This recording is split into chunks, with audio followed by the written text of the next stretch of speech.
1991 August 20-നാണ് Soviet യൂണിയൻ്റെ വിഘടനം പ്രഖ്യാപിക്കുന്ന കരാറിൽ മിഖായിൽ ഗോർബച്ചേവ് ഒപ്പുവെക്കുന്നത്.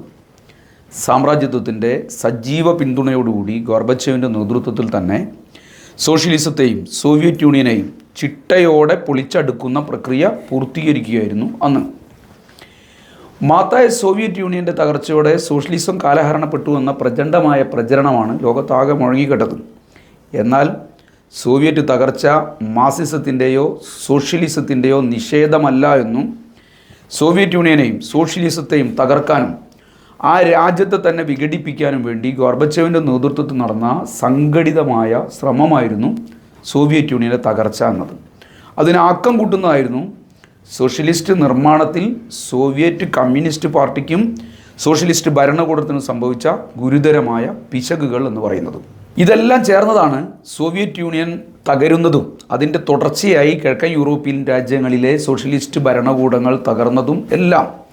അല്ലാതെ മാർക്സിസത്തിൻ്റെയോ സോഷ്യലിസത്തിൻ്റെയോ തകർച്ചയായിരുന്നില്ല ഈ പറയുന്ന പ്രതിഭാസം എന്നത്. മാർക്സിസം എന്നത് സാമൂഹ്യ വികാസത്തെ സംബന്ധിച്ച ശാസ്ത്രീയമായ കാഴ്ചപ്പാടാണ്. എല്ലാ ശാസ്ത്രങ്ങളും പ്രയോഗത്തിലൂടെയും പ്രയോഗത്തിൽ നിന്നുണ്ടാവുന്ന അനുഭവങ്ങളിലൂടെയും അതിൻ്റെ എല്ലാം അടിസ്ഥാനത്തിൽ നിരന്തരമായി വികസിക്കുകയാണ് ചെയ്യുന്നത്. അതുപോലെ തന്നെയാണ് മാർക്സിസം എന്ന് പറയുന്ന സാമൂഹ്യ വികാസ ശാസ്ത്രവും. മാർക്സിസത്തിനെ വികസിപ്പിക്കുകയും വ്യാഖ്യാനിക്കുകയും ചെയ്തതിൽ ഏറ്റവും പ്രധാനപ്പെട്ട സംഭാവന നൽകിയത് മഹാനായ ലെനിനായിരുന്നു. സഖാവ് ലെനിൻ പറഞ്ഞു, മാർക്സിൻ്റെ സിദ്ധാന്തം സമ്പൂർണ്ണമാണെന്നോ അലംഘനീയങ്ങളാണെന്നോ ഞങ്ങൾ കരുതുന്നില്ല. മറിച്ച് ആ ശാസ്ത്രത്തിന് തറക്കല്ല് പാകുക മാത്രമാണ് മാർക്സും എംഗൽസും ചെയ്തിട്ടുള്ളത്. കാലത്തിനൊത്ത് നീങ്ങണമെന്നുണ്ടെങ്കിൽ സോഷ്യലിസ്റ്റുകൾ ഈ ശാസ്ത്രത്തെ എല്ലാ വശങ്ങളിലേക്കും വികസിപ്പിക്കേണ്ടതാണ് എന്ന കാര്യം ഞങ്ങൾക്ക് നല്ല ബോധ്യമുണ്ട് എന്ന് ലെനിൻ ആവർത്തിച്ച് വിശദീകരിച്ചു.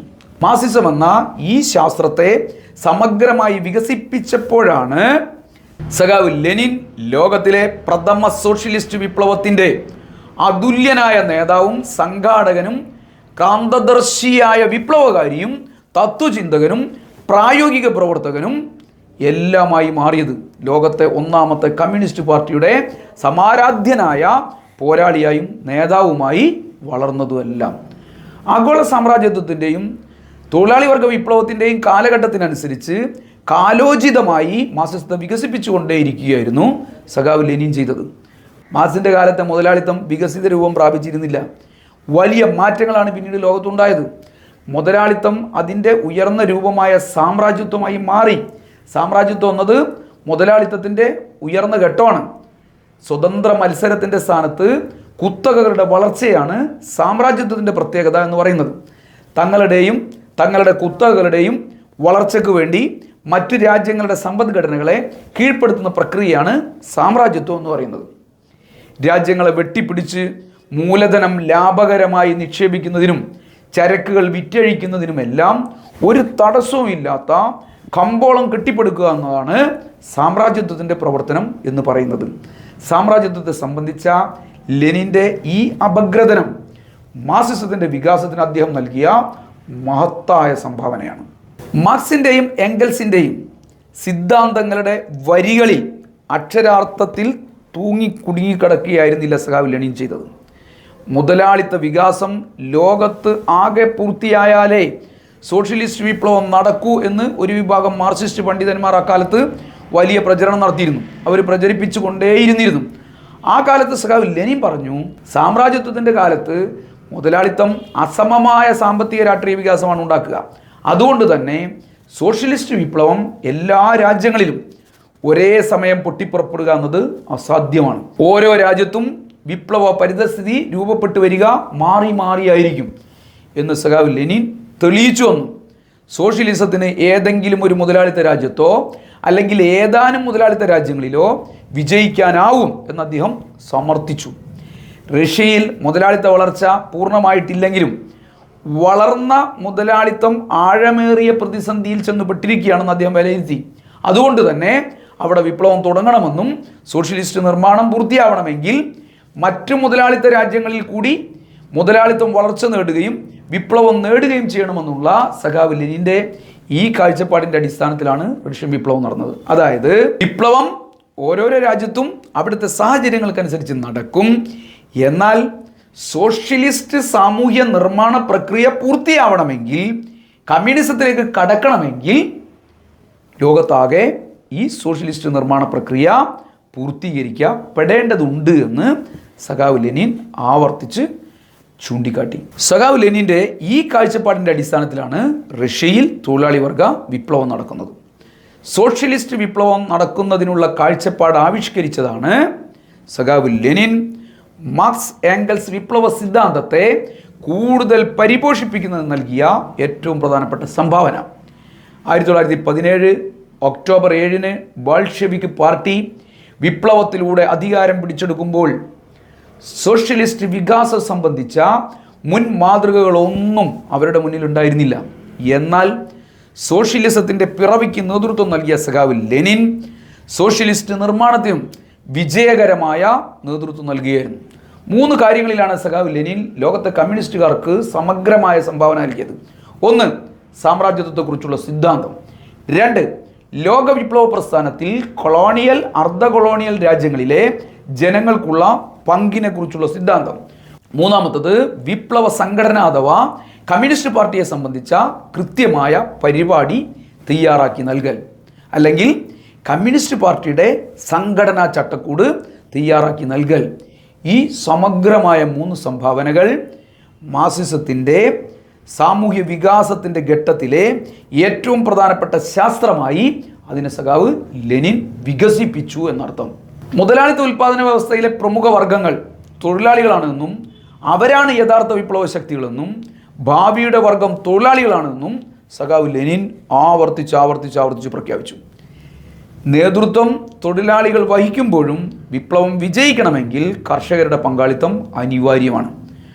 അവരെ കൂടി വിപ്ലവ മുന്നണിയിൽ ചേർത്തുകൊണ്ട് മാത്രമേ മുന്നോട്ട് പോക്ക് സാധ്യമാവൂ. ഏതാണ് വിപ്ലവ ശക്തി എന്ന ചോദ്യത്തിന് സംശയത്തിന് ഇടയില്ലാത്ത വിധം സഖാവ് ലെനിൻ ഇക്കാര്യങ്ങൾ വളരെ കൃത്യമായി വിശദീകരിച്ചു. ഈ നിലയിൽ മാർക്സിസത്തിൻ്റെ സമഗ്രമായ വികാസ കാഴ്ചപ്പാടാണ് സഖാവ് ലെനിൻ ലോകത്തിനു മുന്നിലേക്ക് വെച്ചു തന്നത്. യൂറോപ്യൻ രാജ്യങ്ങളെ അപേക്ഷിച്ച് അങ്ങേയറ്റം പിന്നണിയിൽ കടന്നിരുന്ന രാജ്യമായിരുന്നു റഷ്യ. 3 വർഷം നീണ്ടു നിന്ന യുദ്ധം അതിൻ്റെ സാമൂഹ്യ സാമ്പത്തിക വ്യവസ്ഥയെ പൂർണ്ണമായും തകർത്തൊരു കാലമായിരുന്നു അത്. അതോടൊപ്പം തന്നെ റഷ്യയെ ശൈശവ ദിശയിൽ തന്നെ ചോരയിൽ മുക്കിക്കൊല്ലാൻ മുതലാളിത്ത ലോകമാകെ നടത്തിയ ശ്രമങ്ങൾ വലിയ നിലയിൽ രൂപം കൊണ്ടൊരു കാലം കൂടിയായിരുന്നു ഈ കാലമെന്ന് പറയുന്നത്. ഇത്തരം ഒരു സാഹചര്യത്തിലാണ് റഷ്യയെ ഒരു സോഷ്യലിസ്റ്റ് രാഷ്ട്രമാക്കി കെട്ടിപ്പടുക്കുന്ന വെല്ലുവിളി സഖാവ് ലെനിന് ഏറ്റെടുത്ത് മുന്നോട്ട് പോകേണ്ടി വന്നത്.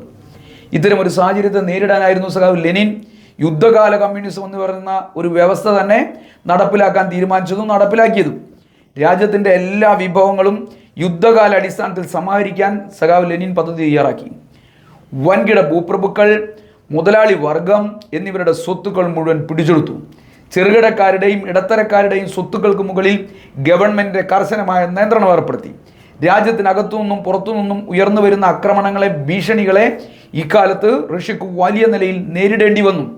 സാമ്രാജ്യത്വ കോയ്മകൾ, പഴയ ജന്മിവർഗങ്ങൾ എന്നിവയെല്ലാം സംഘടിപ്പിച്ച ആഭ്യന്തര യുദ്ധത്തെ ഏറ്റവും പ്രധാനമായി ഇക്കാലത്ത് റഷ്യ നേരിട്ടു.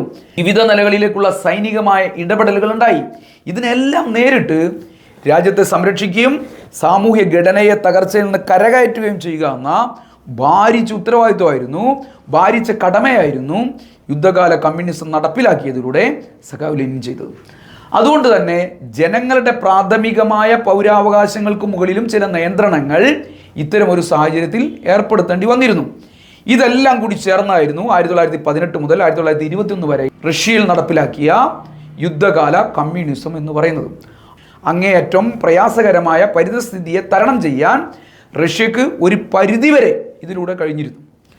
1921 കുറെ കൂടി സമഗ്രമായ വിശകലനങ്ങളിലേക്കും യുദ്ധകാല കമ്മ്യൂണിസത്തിൻ്റെ നടത്തിപ്പിലെ അനുഭവങ്ങളിലേക്കും സോവിയറ്റ് കമ്മ്യൂണിസ്റ്റ് പാർട്ടിയും സഖാവ് ലെനിനും കടന്നു ചെല്ലുകയുണ്ടായി. സോവിയറ്റ് യൂണിയൻ ഒഴിച്ച് ലോകത്തെല്ലായിടത്തും മുതലാളിത്തമാണ് അക്കാലത്ത് നിലനിന്നിരുന്നത്. വിവിധ നിലകളിൽ സോവിയറ്റ് യൂണിയനെ ഇല്ലാതാക്കാനുള്ള ശ്രമങ്ങളും എല്ലാ നിലയിലും നടക്കുകയുണ്ടായി. ഇത്തരം ഒരു കാലത്താണ് യുദ്ധകാല കമ്മ്യൂണിസത്തിൽ നിന്ന് വ്യത്യസ്തമായി 2 വ്യവസ്ഥകൾ തമ്മിലുള്ള സഹവർത്തിത്വം എന്ന കാഴ്ചപ്പാട് സഖാവ് ലെനിൻ മുന്നോട്ട് വെക്കുന്നതും വികസിപ്പിക്കുന്നതും. സോവിയറ്റ് യൂണിയനിലെ സോഷ്യലിസ്റ്റ് നിർമ്മാണമെന്ന സാമ്പത്തിക പ്രക്രിയയാണ് ലോകത്തിൻ്റെ ഗതി നിർണ്ണയിക്കുക എന്ന ഏറ്റവും പ്രധാനമായ വിശകലനം സഖാവ് ലെനിൻ നടത്തുകയുണ്ടായി. ഇതുകൊണ്ട് തന്നെ എല്ലാ നിലയിലും റഷ്യയെ സാമ്പത്തികമായി പുരോഗമിപ്പിക്കുക എന്ന പ്രശ്നമായിരുന്നു അക്കാലത്ത് സോവിയറ്റ് യൂണിയൻ അഭിമുഖീകരിച്ചിരുന്ന ഏറ്റവും പ്രധാനപ്പെട്ട കാര്യം, ഏറ്റവും പ്രധാനപ്പെട്ട അവരുടെ ലക്ഷ്യം. ഇതിനായി അദ്ദേഹം നടപ്പിലാക്കിയ നയമായിരുന്നു പുത്തൻ സാമ്പത്തിക നയം എന്ന് പറയുന്നത്. കൈത്തൊഴിലുകാരെയും കർഷകരെയും പരസ്പര സഹകരണ പ്രസ്ഥാനങ്ങളിലൂടെ പൊതു ഉടമ സമ്പ്രദായത്തിൻ്റെ മേഖലയിലേക്ക് സോവിയറ്റ് യൂണിയനകത്ത് കൊണ്ടുവന്നു. സ്വന്തം ജീവിതത്തെ കൂടുതൽ കൂടുതൽ ഉയരങ്ങളിലേക്ക് കൊണ്ടുപോകുന്നതിനുള്ള അവരുടെ ആഗ്രഹം മാനിച്ചുകൊണ്ട് തന്നെ അവരെ സാമൂഹ്യ ഉൽപാദന രംഗത്തേക്ക് കൊണ്ടുവരുന്ന തന്ത്രമാണ് അദ്ദേഹം രൂപപ്പെടുത്തിയത്. സോഷ്യലിസ്റ്റ് സമൂഹത്തിൻ്റെ നിർമ്മാണത്തിനായുള്ള വർഗസമരത്തിൻ്റെ 2 ഘട്ടങ്ങൾ സഖാവ് ലെനിൻ സൂചിപ്പിച്ചിരുന്നു. ഒന്ന് കയറിയടിക്കലിൻ്റെ ഘട്ടമാണ്, 2 താൽക്കാലികമായി പിൻവാങ്ങുന്നതിൻ്റെ ഘട്ടമാണ്. ഇതിലെ ആദ്യത്തെ ഘട്ടമായിരുന്നു യുദ്ധകാല കമ്മ്യൂണിസം എന്ന് പറയുന്നത്, രണ്ടാമത്തെ ഘട്ടമായിരുന്നു പുത്തൻ സാമ്പത്തിക നയം എന്ന് പറയുന്നത്. ഒരു വിട്ടുവീഴ്ചയുമില്ലാതെ സോഷ്യലിസം നടപ്പിലാക്കുന്ന രീതി തന്നെയായിരുന്നു യുദ്ധകാല കമ്മ്യൂണിസം എന്നത്. എന്നാൽ പുത്തൻ സാമ്പത്തിക നയത്തിൻ്റെ കാലത്ത് കർഷകർക്കും റഷ്യൻ മുതലാളിമാർക്കും മാത്രമല്ല വിദേശ മുതലാളിമാർക്കും സൗജന്യങ്ങൾ സോവിയറ്റ് യൂണിയനകത്ത് അനുവദിക്കുകയുണ്ടായി.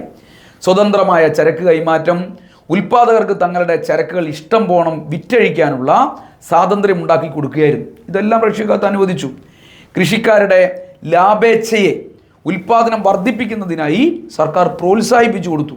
യുദ്ധകാലത്തും തുടർന്നുള്ള സമാധാന കാലത്തും സമ്പദ്ഘടനയെ നേരെയാക്കാൻ ലെനിൻ എടുത്ത ധീരമായ മാർഗങ്ങളായിരുന്നു ഇവ രണ്ടും.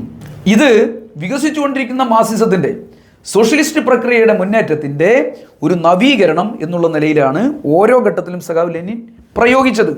സാമ്പത്തിക നയത്തിൻ്റെ കാലത്ത് ചെറുകിട വ്യവസായം, വ്യാപാരം, കൃഷി എന്നീ മേഖലകളിലെല്ലാം സോവിയറ്റ് യൂണിയനകത്ത് സ്വകാര്യ ഉടമസ്ഥത അനുവദിച്ചു കൊടുത്തു.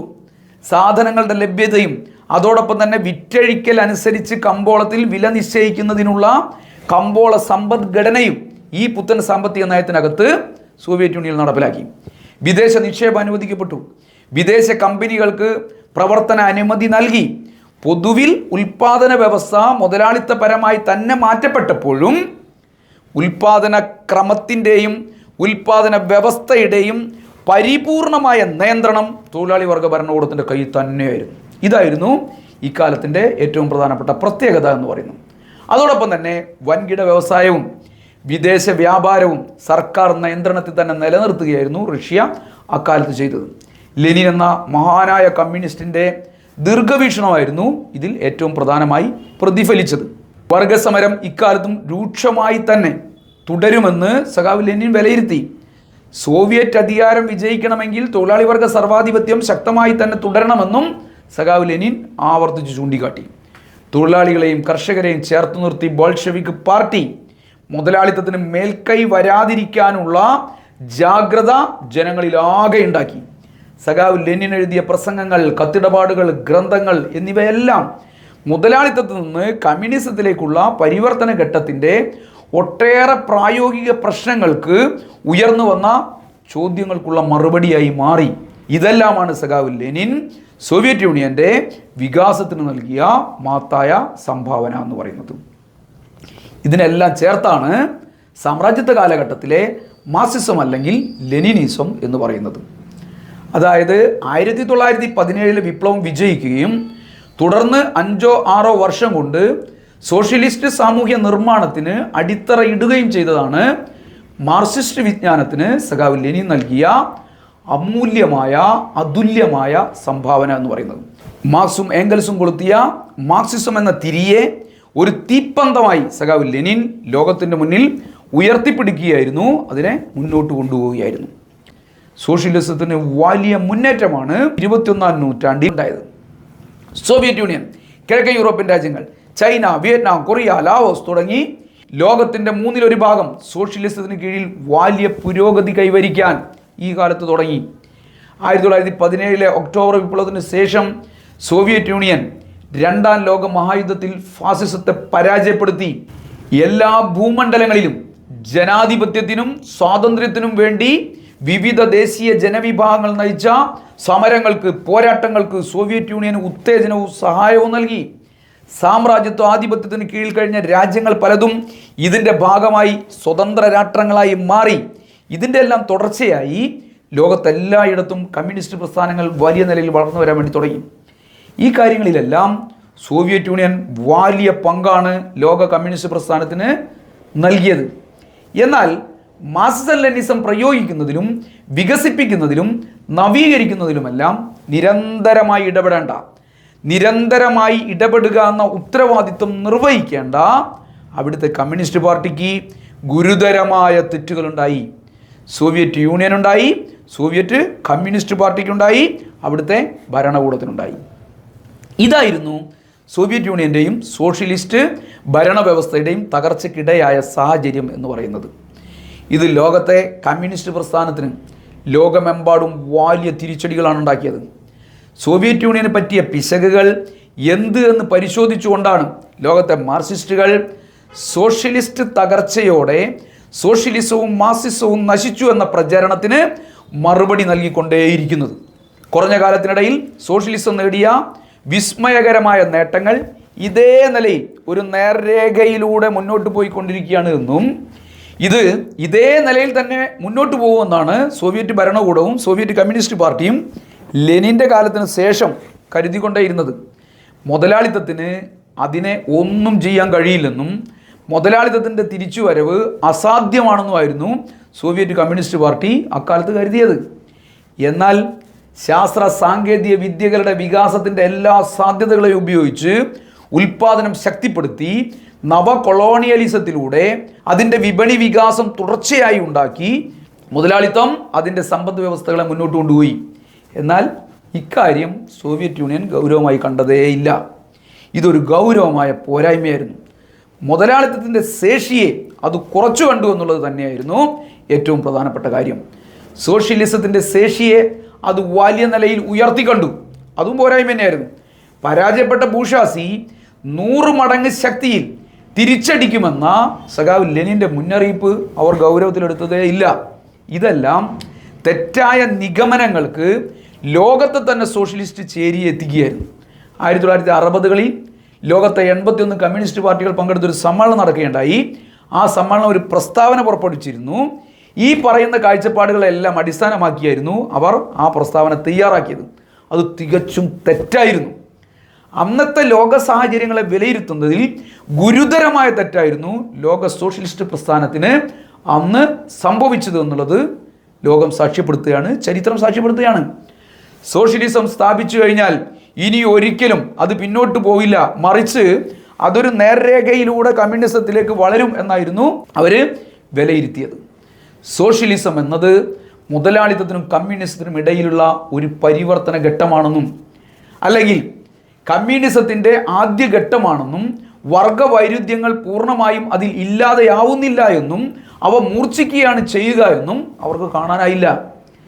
ദീർഘവും സങ്കീർണവുമായ നിരവധി പ്രതിസന്ധികൾ ഉള്ളതാണ് ഈ ഘട്ടം എന്ന കാര്യവും അവർ ഗൗരവത്തിലെടുത്തില്ല. മാത്രമല്ല ഇതെല്ലാം അവഗണിക്കുകയും ചെയ്തു. സോവിയറ്റ് തകർച്ച മാർക്സിസം ലെനിനിസത്തിൻ്റെയോ സോഷ്യലിസത്തിൻ്റെയോ നിഷേധമല്ല, മാർക്സിസത്തിൻ്റെയോ സോഷ്യലിസത്തിൻ്റെയോ പരാജയമേ അല്ല, അത് മാർക്സിസ്റ്റ് ലെനിനിസ്റ്റ് തത്വങ്ങൾ തെറ്റായി പ്രയോഗിച്ചത് മൂലമുണ്ടായ ഗുരുതരമായ തിരിച്ചടി മാത്രമാണ്. സോവിയറ്റ് കമ്മ്യൂണിസ്റ്റ് പാർട്ടിയുടെ മാർക്സിസം ലെനിനിസത്തിൽ നിന്നുള്ള പ്രത്യയശാസ്ത്ര വ്യതിചലനമായും സോഷ്യലിസ്റ്റ് സമൂഹം കെട്ടിപ്പടുക്കുന്നതിൽ ഉണ്ടായ വീഴ്ചകളുമാണ് മഹത്തായ സോവിയറ്റ് യൂണിയൻ തകരുന്നതിലേക്ക് എത്തിച്ചത് എന്ന് ഇത് പരിശോധിച്ചാൽ കാണാൻ വേണ്ടി പറ്റും. തൊഴിലാളി വർഗം നടത്തുന്ന വിപ്ലവത്തിലൂടെ മുതലാളിത്തത്തിൻ്റെ തകർച്ച അനിവാര്യമായും സംഭവിക്കും എന്നതാണ് മാർക്സിസ്റ്റ് സിദ്ധാന്തം എന്നത്. വർഗസമരമാണ് ഒരു സാമൂഹ്യ വ്യവസ്ഥയുടെ തകർച്ചയും പുതിയ വ്യവസ്ഥയുടെ ജനനവും എല്ലാം സാധ്യമാക്കുന്നത്. ഇതിൽ നിന്ന് വ്യത്യസ്തമായി വർഗസമരമോ വിപ്ലവമോ ഒന്നുമില്ലാതെ സാവധാനത്തിലുള്ള അടിസ്ഥാനപരമായ മാറ്റങ്ങൾ ഉണ്ടാവും എന്ന വ്യാമോഹമാണ്, വലതുപക്ഷ റിവിഷനിസ്റ്റ് കാഴ്ചപ്പാടാണ് സോവിയറ്റ് യൂണിയനകത്ത് ചെറിയ നിലയിലേക്ക് ഇങ്ങനെ ശക്തി പ്രാപിച്ചുകൊണ്ടേയിരുന്നത്. ഇതിനായി മാർക്സ് ലെനിനിസത്തെ അവർ തെറ്റായി വ്യാഖ്യാനിച്ചു. വർഗ സഹകരണം പുതിയ മാർഗമായി അവർ അംഗീകരിച്ചു. വർഗ ശത്രുക്കളുമായി അധികാരം പങ്കിടുക എന്ന റിവിഷനിസ്റ്റ് പ്രവണതകളിലേക്ക് സോവിയറ്റ് കമ്മ്യൂണിസ്റ്റ് പാർട്ടിയും ഭരണകൂടവും എത്തി. ഇത് എല്ലാ നിലയിലും സോവിയറ്റ് യൂണിയനെ ഗുരുതരമായ പ്രതിസന്ധിയിലേക്ക് എത്തിക്കുകയായിരുന്നു. മനുഷ്യൻ്റെ പ്രത്യേകത എന്ന് പറയുന്നത് അവൻ്റെ ചുറ്റുപാടുമുള്ള ലോകത്തിൻ്റെ അവസ്ഥ വെച്ച് ഇന്നുള്ള അവൻ്റെ സൗകര്യങ്ങളിൽ അവൻ ഒരിക്കലും തൃപ്തനാവുന്നില്ല എന്നുള്ളതാണ്. അവൻ്റെ ആവശ്യങ്ങൾ എത്രയോ വലുതാണ്. അതുകൊണ്ട് തന്നെ ഭരണകൂടങ്ങൾക്ക് ജനങ്ങളുടെ ആവശ്യങ്ങൾ സാക്ഷാത്കരിച്ച് നൽകുന്ന നിലയിൽ ഉൽപാദനം നിരന്തരം മെച്ചപ്പെടുത്താൻ കഴിഞ്ഞുകൊണ്ടേയിരിക്കണം. ഇതിനായിട്ടില്ലെങ്കിൽ സമൂഹത്തിലും ഭരണത്തിലും എല്ലാ സ്തംഭനം ഉണ്ടാവും. പിന്നീട് ഒരു ഇഞ്ച് അത് മുന്നോട്ട് പോയില്ല, അത് പിന്നോട്ട് പോയിക്കൊണ്ടിരിക്കും. ഇതാണ് 1980കളിൽ സോവിയറ്റ് യൂണിയനിൽ നടന്നത്. ഇതിനെ മറികടക്കാനോ ജനങ്ങളുടെ ആകെ കൂട്ടായ ആശയ ദൃഢത ശക്തിപ്പെടുത്തിക്കൊണ്ട് സോഷ്യലിസത്തെ നിലനിർത്താനും വളർത്താനുമുള്ള ശ്രമമോ സോവിയറ്റ് കമ്മ്യൂണിസ്റ്റ് പാർട്ടി നടത്തിയില്ല. ഇത്തരമൊരു പ്രവർത്തനം നടത്താൻ അവിടുത്തെ ഭരണകൂടത്തിനും കഴിഞ്ഞില്ല. 1980കൾക്ക് ശേഷം ഉൽപാദനക്ഷമത വർദ്ധിപ്പിക്കാൻ ഏക മാർഗമായി സ്വകാര്യ സ്വത്ത് പുനഃസ്ഥാപിക്കുക എന്ന നിലപാടായിരുന്നു സോവിയറ്റ് യൂണിയൻ എടുത്തത്. കമ്പോളത്തിന് സർവ്വ സ്വാതന്ത്ര്യവും നൽകി. സോഷ്യലിസ്റ്റ് സാമ്പത്തിക വൽക്കരണത്തിൻ്റെ അടിത്തറ ഇതിലൂടെ തകർക്കുകയായിരുന്നു സോവിയറ്റ് ഭരണകൂടവും ചെയ്തത്. മറ്റൊരു കാര്യം, ജനങ്ങളുടെ പാർട്ടിയിലെയും ഭരണകൂടത്തിലെയും ഇടപെടലുകൾ സംബന്ധിച്ച ഗുരുതരമായ തെറ്റായ രീതികൾ സോവിയറ്റ് കമ്മ്യൂണിസ്റ്റ് പാർട്ടിക്കകത്തുണ്ടായി. ബൂർഷ്വാ ജനാധിപത്യം എന്നത് ഭൂരിപക്ഷത്തിൻ്റെ മേലുള്ള ന്യൂനപക്ഷത്തിൻ്റെ സർവാധിപത്യമാണ്. അതായത് 99% മുകളിൽ 1% കോർപ്പറേറ്റുകളുടെയും 1% ചൂഷകവർഗത്തിൻ്റെയും ആധിപത്യമാണ് ബൂർഷ്വാ ജനാധിപത്യം എന്ന് പറയുന്നത്.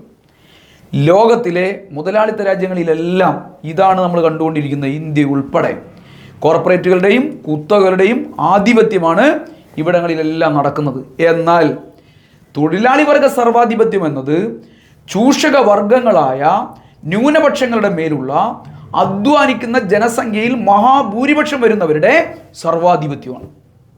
അതായത് തൊഴിലാളി വർഗ സർവാധിപത്യം എന്നത് അധ്വാനിക്കുന്ന വർഗത്തിൻ്റെ ആകെ മഹാഭൂരിപക്ഷത്തിൻ്റെ സർവാധിപത്യമാണ് എന്നർത്ഥം. എന്നാൽ സോവിയറ്റ് യൂണിയനകത്ത് പ്രയോഗത്തിൽ പാർട്ടിയുടെയും അതിൻ്റെ നേതൃത്വത്തിൻ്റെയും സർവാധിപത്യമായി മാറി എന്നുള്ളതായിരുന്നു അനുഭവം.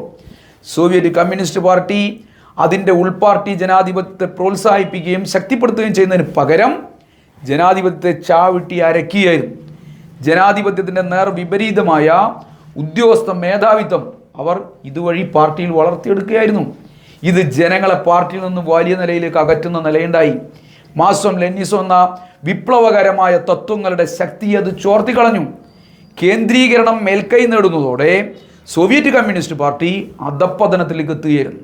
സോവിയറ്റ് തകർച്ചയുടെ തൊട്ടു മുമ്പായി CPSUവിൻ്റെ 27ാം പാർട്ടി കോൺഗ്രസ് സാമ്രാജ്യത്വവുമായും ആന്തരികമായി മുതലാളിത്ത ഘടകങ്ങളുമായും വർഗ സഹകരണത്തിന് ആഹ്വാനം ചെയ്യുകയായിരുന്നു ചെയ്തത്. ഇതിനുശേഷം ഗാർബച്ചേവിൻ്റെ നേതൃത്വത്തിൽ റിവിഷനിസ്റ്റ് വലതുപക്ഷ നാശോന്മുഖമായ നിലപാടുകളായിരുന്നു സോവിയറ്റ് കമ്മ്യൂണിസ്റ്റ് പാർട്ടിയും സോഷ്യലിസ്റ്റ് ഭരണകൂടവും എല്ലാം എടുത്തുകൊണ്ടിരുന്നത്. സോഷ്യലിസത്തെയും കമ്മ്യൂണിസ്റ്റ് പാർട്ടിയെയും നിലനിർത്തുന്നതിനും വികസിപ്പിക്കുന്നതിനും ജനങ്ങളുടെ കൂട്ടായ ബോധം ഏറ്റവും പ്രധാനമാണ്. കമ്മ്യൂണിസ്റ്റ് പാർട്ടിയുടെ തന്നെ ആശയ ദൃഢതയെ ആശ്രയിച്ചായിരിക്കും കമ്മ്യൂണിസ്റ്റ് പാർട്ടി നിലനിൽക്കുകയും വികസിക്കുകയും എല്ലാം ചെയ്യുക. ഇത്തരമൊരു ബോധം ജനങ്ങളിലേക്കും പാർട്ടി പ്രവർത്തകരിലേക്കും സൃഷ്ടിക്കുന്നതിൽ കമ്മ്യൂണിസ്റ്റ് പാർട്ടി തന്നെയാണ് ഏറ്റവും പ്രധാനപ്പെട്ട പങ്ക് വഹിക്കേണ്ടത്. എന്നാൽ സോവിയറ്റ് കമ്മ്യൂണിസ്റ്റ് പാർട്ടിയുടെ നേതൃത്വം മുന്നോട്ട് വെച്ച വലതുപക്ഷ റിവിഷനിസ്റ്റ് വർഗ സഹകരണ പരിപാടികൾ ജനങ്ങൾക്കിടയിലും പാർട്ടി അണികളിലും വിപ്ലവബോധവും സോഷ്യലിസ്റ്റ് ജാഗ്രതയും എല്ലാം ചോർത്തി കളഞ്ഞു. ഇത് സോഷ്യലിസത്തെയും കമ്മ്യൂണിസ്റ്റ് പാർട്ടിയെയും സംരക്ഷിക്കുന്നതിൻ്റെ ആവശ്യകത ജനങ്ങളിൽ തന്നെ ഇല്ലാതെയാക്കി. അതുകൊണ്ട് തന്നെ സോഷ്യലിസത്തെ തകർക്കുന്ന പ്രക്രിയ ഏറ്റവും കുറഞ്ഞ ചെറുത്തുനിൽപ്പ് പോലും നേരിടാതെ വിജയിക്കുകയായിരുന്നു സോവിയറ്റ് യൂണിയനിൽ. മഹത്തായ കമ്മ്യൂണിസ്റ്റ് പാർട്ടിയെ നിരോധിച്ച ഗോർബച്ചേവിൻ്റെ ഉത്തരവ് ഒരു പ്രതികരണവും ഇല്ലാതെ സോവിയറ്റ് യൂണിയനിൽ നടപ്പിലായത് ഇതുകൊണ്ടായിരുന്നു. അതായത് ആശയരംഗത്തെ ഗുരുതരമായ വൈകല്യം പാർട്ടിയിൽ നിന്നും ഭരണകൂടത്തിൽ നിന്നും ജനങ്ങളെ കൂടുതൽ അകറ്റുന്നതിനിടയാക്കി. ഇതെല്ലാം ചേർന്നാണ് സോവിയറ്റ് യൂണിയനെയും സോഷ്യലിസത്തെയും പറിച്ചു കളയാൻ പ്രതിവിപ്ലവ ശക്തികൾക്ക് അവസരം ലഭിച്ചത്. ഈ അനുഭവങ്ങളുടെ അടിസ്ഥാനത്തിൽ സോഷ്യലിസം കെട്ടിപ്പടുക്കുന്നതിൽ മെച്ചപ്പെട്ട സിദ്ധാന്തവും പ്രയോഗവും വികസിക്കുകയും സോവിയറ്റ് അനുഭവങ്ങളിൽ നിന്നുള്ള പാഠങ്ങൾ പഠിക്കേണ്ടതും എല്ലാ വശങ്ങളിലേക്കും ഇന്നത്തെ സോഷ്യലിസത്തെ, മാസം ലെനിനിസത്തെ, കമ്മ്യൂണിസ്റ്റ് പാർട്ടികളെ വികസിപ്പിക്കുന്നതിനുമുള്ള കാഴ്ചപ്പാടുകൾ ലോകത്തെ വിവിധ കമ്മ്യൂണിസ്റ്റ് പാർട്ടികൾ രൂപപ്പെടുത്തിക്കൊണ്ടേയിരിക്കുകയാണ്. സോവിയറ്റ് യൂണിയൻ്റെ തകർച്ചയും അതിനെ തുടർന്നുള്ള സാമ്രാജ്യത്വ ആഗോളവൽക്കരണം ഉയർത്തുന്ന വെല്ലുവിളികളും നേരിടുന്നതിനായി നിലവിലുള്ള സോഷ്യലിസ്റ്റ് രാഷ്ട്രങ്ങൾ നിരന്തരമായ പരിശ്രമങ്ങൾ നടത്തിക്കൊണ്ടേയിരിക്കുകയാണ്. മാർക്സോ ലെനിനിസത്തെ ഈ കാലഘട്ടത്തിനനുസരിച്ച് വിശകലനം ചെയ്തുകൊണ്ട് തന്നെ ഇന്നത്തെ കാലത്തെ മറികടന്ന് സോഷ്യലിസ്റ്റ് സമ്പദ് വ്യവസ്ഥയെ ശക്തിപ്പെടുത്തുന്നതിനായി ഒരു കൂട്ടം സാമ്പത്തിക പരിഷ്കാരങ്ങൾ ഈ രാജ്യങ്ങളിൽ നിന്ന് നടപ്പിലാക്കിക്കൊണ്ടിരിക്കുക. അതോടൊപ്പം തന്നെ അനുഭവങ്ങളുടെ അടിസ്ഥാനത്തിൽ സോഷ്യലിസത്തെ നിലനിർത്താനും ജനങ്ങളുടെ കൂട്ടായ ബോധത്തെ വളർത്തിയെടുക്കാനും ഭരണത്തിലുള്ള കമ്മ്യൂണിസ്റ്റ് പാർട്ടികളുടെ പ്രത്യയശാസ്ത്രപരമായ നിശ്ചയദാർഢ്യം അത്യന്താപേക്ഷിതമാണെന്ന് തിരിച്ചറിഞ്ഞുകൊണ്ട് തന്നെ അതിനുള്ള സമഗ്രമായ ശ്രമവും ചൈനയിലേതുൾപ്പെടെയുള്ള കമ്മ്യൂണിസ്റ്റ് പാർട്ടികൾ നടത്തിക്കൊണ്ടേയിരിക്കുകയാണ്. വർദ്ധിച്ചു വരുന്ന ജനങ്ങളുടെ കൂട്ടായ ബോധത്തിൻ്റെ അടിസ്ഥാനത്തിൽ മാത്രമേ സോഷ്യലിസത്തെ നിലനിർത്താനും വികസിപ്പിക്കാനും ആവുകയുള്ളൂ. സോഷ്യലിസ്റ്റ് നിർമ്മാണം സൃഷ്ടിക്കുന്ന ഭൗതിക സാഹചര്യങ്ങളെ ആശ്രയിച്ചാണ് ഈ കമ്മ്യൂണിസ്റ്റ് ബോധം വളർന്നു വരിക എന്നുള്ളതെല്ലാം ശരിയായ നിലയിൽ ഉൾക്കൊണ്ടുകൊണ്ട് ചൈന ഉൾപ്പെടെയുള്ള സോഷ്യലിസ്റ്റ് രാഷ്ട്രങ്ങൾ ഇത്തരം ഒരു പ്രവർത്തനത്തിൽ ഏർപ്പെട്ടുകൊണ്ടിരിക്കുകയാണ്. അനുദിനം വളർന്നു വരുന്ന ജനങ്ങളുടെ ഭൗതികവും സാംസ്കാരികവുമായ ആവശ്യങ്ങൾ നിറവേറ്റുക എന്നതിന് കഴിഞ്ഞിട്ടില്ലെങ്കിൽ സമൂഹത്തിൽ വലിയ വൈരുദ്ധ്യങ്ങൾ ഉയർന്നു വരും. ഈ പ്രശ്നം പരിഹരിക്കാതെ വന്നാൽ ചൈനയിലെ സോഷ്യലിസം തന്നെ ഭീഷണി നേരിടുമെന്ന ചൈനീസ് കമ്മ്യൂണിസ്റ്റ് പാർട്ടിയുടെ നിലപാട് വളരെ കൃത്യമാണ്. ചൈനീസ് സവിശേഷതകളോട് കൂടിയ സോഷ്യലിസ്റ്റ് നിർമ്മാണം തുടരും എന്നവർ പ്രഖ്യാപിക്കുകയാണ്. മൊത്തം സാമൂഹ്യ മൂലധനത്തിൽ പൊതുമൂലധനത്തിലുള്ള മേൽക്കൈ എല്ലാ സമയത്തും ഞങ്ങൾ ഉറപ്പുവരുത്തുമെന്ന് ചൈനീസ് കമ്മ്യൂണിസ്റ്റ് പാർട്ടി പ്രഖ്യാപിച്ചിട്ടുണ്ട്. സ്റ്റേറ്റ് സമ്പദ് വ്യവസ്ഥയായിരിക്കും സാമ്പത്തിക മേഖലയെ നിയന്ത്രിക്കുകയും ദേശീയ സമ്പദ് വ്യവസ്ഥയിൽ മുഖ്യ പങ്കുവഹിക്കുകയും ചെയ്യുക എന്നവർ ഉറച്ച നിലപാട് സ്വീകരിച്ചിട്ടുണ്ട്. ഇതിലൂടെ സാമ്പത്തിക ദൃഢീകരണവും സ്വകാര്യ വിപണി വ്യവസ്ഥയിൽ വർദ്ധിച്ചു വരുന്ന അസമത്വങ്ങളും എല്ലാം മറികടക്കാൻ കഴിയുമെന്ന് അവർ കാണുകയാണ്. അധ്വാനിക്കുന്ന ജനങ്ങളുടെ പൊതുവായ ഐശ്വര്യം ഉറപ്പുവരുത്തുന്നതോടൊപ്പം ഈ കാഴ്ചപ്പാട് ചൈനീസ് സമ്പദ് വ്യവസ്ഥയെ ആശ്ചര്യകരമായ തോതിലേക്ക് വളർത്തിക്കൊണ്ടിരിക്കുകയാണ്, നയിച്ചുകൊണ്ടിരിക്കുകയാണ്. ഇതെല്ലാം കണ്ടുകൊണ്ടാണ് ചൈനീസ് കമ്മ്യൂണിസ്റ്റ് പാർട്ടി അവരുടെ വർത്തമാനകാലത്തെ കടമകൾ പുനർനിർവചിച്ചത്. അതായത് മാർക്സിസത്തിൻ്റെ വികാസത്തിൽ ചൈനീസ് കമ്മ്യൂണിസ്റ്റ് പാർട്ടിയും അവരുടേതായ കാഴ്ചപ്പാടുകളും നിലപാടുകളും മുന്നോട്ട് വെച്ചു എന്നർത്ഥം. ക്യൂബ, വിയറ്റ്നാം, കൊറിയ എന്നീ സമ്പദ്ഘടനകൾ സോവിയറ്റ് യൂണിയൻ്റെ പിൻബലത്തിൽ നിലനിന്നിരുന്നവയായിരുന്നു. സോവിയറ്റ് യൂണിയൻ്റെ തകർച്ചയ്ക്ക് ശേഷം അവർ ഇന്നത്തെ വെല്ലുവിളികളെ നേരിടുന്നതിന് അവരുടെ സാമൂഹ്യ സാഹചര്യങ്ങൾക്കനുസരിച്ച് സമ്പദ്ഘടനയെ വികസിപ്പിച്ചുകൊണ്ടിരിക്കുകയാണ്. സോഷ്യലിസ്റ്റ് നിർമ്മാണ പ്രക്രിയ അവർ ത്വരിതപ്പെടുത്തിക്കൊണ്ടേയിരിക്കുകയാണ്. ലോകത്തിൻ്റെ എല്ലാ മേഖലകൾക്കകത്തും സാമ്രാജ്യത്വ കടന്നാക്രമണം രൂക്ഷമായി തുടരുകയാണ്. സാമ്രാജ്യത്വ ആഗോളവൽക്കരണത്തിൻ്റെ മേധാവിത്വം ലോകത്തിൻ്റെ എല്ലാ മേഖലകൾക്കകത്തും രൂക്ഷമായ കടന്നാക്രമണമാണ് നടത്തിക്കൊണ്ടിരിക്കുന്നത്. ലോകത്തെ എല്ലാ രാജ്യങ്ങളും അതിൻ്റെ നീരാളിപ്പിടുത്തത്തിൽ അകപ്പെട്ടിരിക്കുകയാണ്. അതുകൊണ്ട് തന്നെ തൊഴിലാളി വർഗത്തിൻ്റെയും മറ്റ് ചൂഷിത വിഭാഗങ്ങളുടെയും ഉപജീവന നിലവാരത്തെ കാർന്നു തിന്നുന്നതിനെതിരെയുള്ള വളർന്നു വരുന്ന സമരങ്ങളാണ് ഭാവിയിലെ വിപ്ലവ സമരങ്ങളുടെ കെട്ടുറപ്പിനും മുന്നോട്ടുള്ള ഗതിക്കും ഉറച്ച അടിത്തറയായി മാറുക. ഇപ്പോഴത്തെ ആഗോളവൽക്കരണ സാമ്പത്തിക മുതലാളിത്ത പ്രതിസന്ധിയിലും മാന്ദ്യത്തിലും ഇത് ഏറ്റവും തീവ്രമാവാൻ വേണ്ടി പോവുകയാണ്. യൂറോപ്പിൽ ഉൾപ്പെടെ ജനങ്ങളുടെ ഉപജീവനത്തിന് നേരെ സാമ്രാജ്യത്വ നവലിബറൽ ആഗോളവൽക്കരണ കടന്നാക്രമണങ്ങൾക്കെതിരെ നടക്കുന്ന ചെറുത്തുനിൽപ്പുകൾ തീവ്രമായി കൊണ്ടേയിരിക്കുകയാണ്. മാനവരാശിക്ക് മേൽ ഇതിനു മുമ്പ് ഒരു കാലത്തും ഉണ്ടായിട്ടില്ലാത്ത തോതിൽ ദുരിതങ്ങൾ അടിച്ചേൽപ്പിക്കപ്പെടുകയാണ്. സാങ്കേതിക വിദ്യയുടെ വിസ്മയകരമായ വികാസം, അതുമൂലം ഉണ്ടാകുന്ന തൊഴിലില്ലായ്മ, സമ്പത്തിൻ്റെ കേന്ദ്രീകരണം ഇതെല്ലാം വർദ്ധിച്ചുകൊണ്ടിരിക്കുമ്പോൾ ഇതിൻ്റേതായ ചെറുത്തുനിൽപ്പുകൾ ലോകത്തുയർന്നു വരിക തന്നെ ചെയ്യും.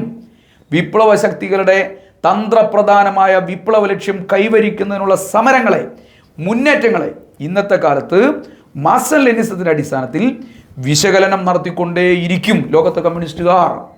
അധ്വാനിക്കുന്നവൻ്റെ വിമോചന പ്രത്യയശാസ്ത്രമായ മാർക്സിസത്തെ കൂടുതൽ ഇന്നത്തെ ലോക സാഹചര്യങ്ങൾക്കനുസരിച്ച് വികസിപ്പിച്ചുകൊണ്ടേയിരിക്കും. നമ്മുടെ ഈ നൂറ്റാണ്ടിൽ സോഷ്യലിസത്തിലേക്കുള്ള പരിവർത്തന പ്രക്രിയ ചരിത്രപരമായ അനിവാര്യതയാണെങ്കിലും അത് നീണ്ടു നിൽക്കുന്നൊരു സമരമായിരിക്കും. സോഷ്യലിസ്റ്റ് പരിവർത്തനത്തിൻ്റെ സാധ്യതയെ പിറകോട്ടടിപ്പിക്കാൻ സാമ്രാജ്യത്വം നിരന്തരമായ ശ്രമങ്ങൾ നടത്തിക്കൊണ്ടേയിരിക്കും. എന്നാൽ വർഗസമരത്തെ തീവ്രമാക്കി ഈ പോരാട്ടത്തെ ത്വരിതപ്പെടുത്താൻ പ്രവർത്തിക്കേണ്ടത് കമ്മ്യൂണിസ്റ്റുകാരുടെയും തൊഴിലാളി വർഗത്തിൻ്റെയും എല്ലാ പുരോഗമന വിഭാഗങ്ങളുടെയും ഏറ്റവും പ്രധാനപ്പെട്ട ഉത്തരവാദിത്വമാണ്.